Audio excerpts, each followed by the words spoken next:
Hello, my name is Garrett Corcoran. I'm a perfusionist with specialty care. Today we're going to talk about Hipecs with the Thermasolutions. So first, let's talk about equipment that you're going to need to hand off.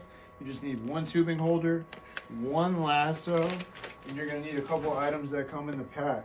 So if you look here on the side, there is another lasso here that we're going to hand off as well. Make sure you don't miss this. So this is another lasso that the surgeons like to use. So we're going to hand this off as well. And then there's one other item in the pack that we're going to hand off. This is something that is going to connect to the other parts that we handed off into our circuit via quick connects, and there's also a Y built in. So this is all the equipment that you will need to hand off. So we need one additional lasso, this that comes in the pack, and then the lasso on the side, and a tubing organizer. That's all you need to hand off. So initially, go ahead and hand this off to the surgeon after you confirm that they want to use Thermasolutions. Let them start to get set up and put all their tubing in position, and then we'll take the time to build our circuit. Okay, now we're gonna build this circuit. You don't need anything outside of this pack. This pack is all you need, except you need 2 liters of sterile water to put into the circuit here, and then at the very end of the procedure, get a bucket and drain the water there. But as far as building the circuit, all you need is this pack. So we're gonna build this together. It's a pretty simple circuit. The biggest thing, try not to tangle your lines too much.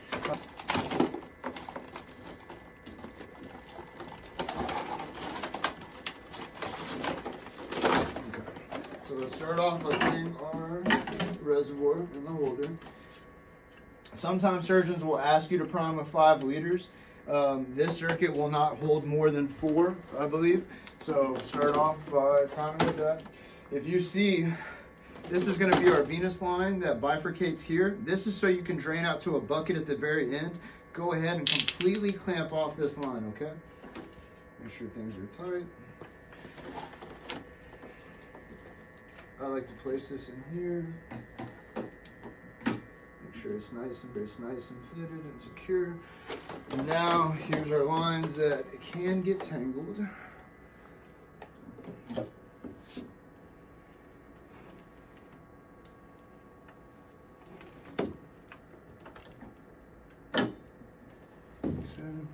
So now we have that untwisted.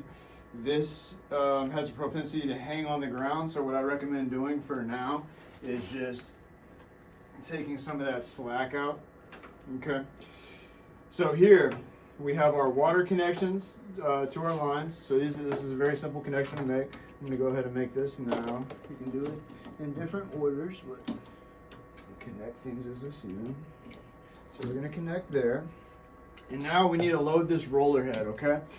So most of our circuits for bypass roll counterclockwise, and the rollers are at the bottom, which normally pushes fluid this way. This moves in the same direction, in this direction. However, the tubing is loaded at the top, meaning that it's going to push this way into the heat exchanger. So it's going to be pushing this way, but it's simply labeled blue and red. Just go ahead and follow those prompts. You're going to open up here, load this in, nice and loaded. Twist this roller head. Just again. And so now with all circuits, I recommend that you turn it on, try it, see the direction that the roller is going, but it will be coming from the reservoir up through here, pumping and going to the heat exchanger, and then coming out and going to the patient. Okay? Now we are going to connect our temperature probe. This stays on here. Do not throw this away. And we have a tag here. Do not throw this away. This is for our temperature. All right, temperature, heat exchanger. And now we're going to connect this line, which is going to be our pressure transduction to there. Boom.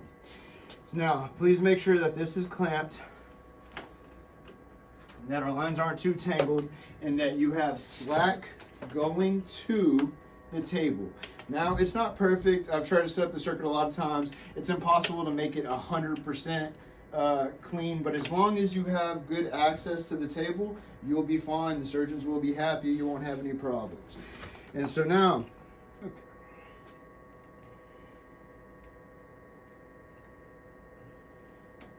All right, we're gonna put this at the top of this heat exchanger, and I'm gonna send it to this filter.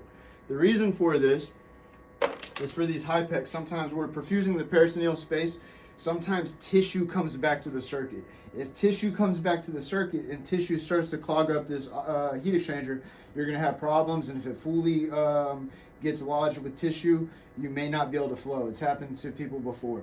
So what I like to do is I like to put this blow-off line here, and so that way, in theory, if any tissue built up here, it could go through this line and could get caught in this filter here. Okay, I've seen some people set this up differently. This is how I do it. Okay, so now let's talk about our order of operations. So once we start, we're going to prime this. We're going to start the heat exchanger. There's a button here, start heat exchanger. We're going to pump through here. We're going to pre-warm the circuit, make sure everything looks good. For the sake of rolling, you saw that line goes on the floor, so until we get to the room, I'm just going to make sure all the lines are put up so we don't run over any lines. So we're going to perfuse, pre-prime this, heat it up, and then our order of operations for going to the table. We're going to shut off the pump. This is a roller. We need to shut it off. I personally am a little anal, so I put a clamp here, a clamp here. I hand off my lines. I let them make the connections. They're going to have the drainage be set to a Y like this. It's going to drain to our pump, and they're going to have the delivery a little bit higher up like this. So these will be draining, these will be delivering.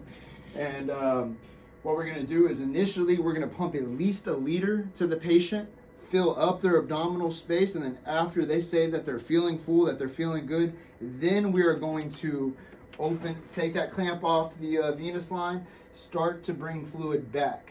If you see a lot of tissue, if you see bright red blood, let the surgeon know. Most of the time you should have a light pink fluid coming back. Sometimes with this setup, you'll need vacuum available. So what I do is when I go to the room, I ask the nurse for a set of suction tubing. I set it up to a vacuum line. You'll see plenty of options there. And then that will go to this yellow cap. So I'll pump fluid to the patient, fill up their abdominal space, and then when I start to open this up and take fluid back, initially I'll attach the vacuum line. That will get out any airlock, and then after that I take the vacuum off and I adjust this as a partial clamp as needed. You want to have the abdominal space filled up. The goal for all of our surgeons is to be above 38 degrees for at least 30 minutes. Some of the surgeons, particularly Dr. Mansfield, he likes to be a little hotter than that. Everybody else wants to be above 38 degrees on the bladder for at least 30 minutes. Do not exceed 39 degrees unless you're particularly with Dr. Mansfield and he instructs you to do so. But in a nutshell, this is our Thermasolutions setup.